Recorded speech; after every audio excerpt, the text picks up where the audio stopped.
బెంగళూరులోని Rameswaram cafe bomb పేలుడు కేసులో ప్రధాన నిందితులు చెన్నైలో సంచరించినట్లు ఎన్ఐఏ గుర్తించింది. నెల రోజుల పాటు చెన్నైలోనే ఉంటూ పేలుడుకు కుట్ర పన్నారని అనుమానిస్తున్నారు. కేఫ్లో బాంబు అమర్చిన వ్యక్తి టోపీ ధరించి వచ్చాడు. బాంబు అమర్చి వెళ్లే సమయంలో నిందితుడు ధరించిన టోపీని కొద్ది దూరంలో వదిలి వెళ్లాడు. ఆ టోపీ ఆధారంగా విచారణ చేపట్టిన ఎన్ఐఏ ఆ టోపీని చెన్నైలోని రాధాకృష్ణన్ రోడ్డులోని షాపింగ్ మాల్లో కొన్నట్లు గుర్తించారు.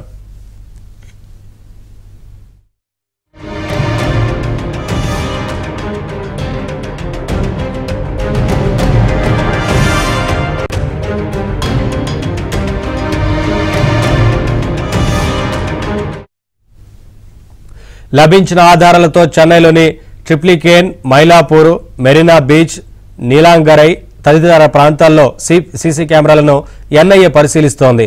పేలుడుకు పాల్పడిన నిందితులు షాషిబ్, దాహా ఇద్దరు కలిసి సంచరించిన ఆధారాలను గుర్తించారు.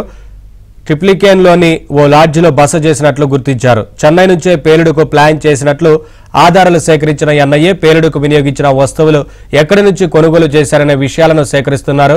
నిందితులు బస చేసిన హోటల్ సిబ్బందిని కూడా ఈ కేసులో విచారిస్తున్నారు.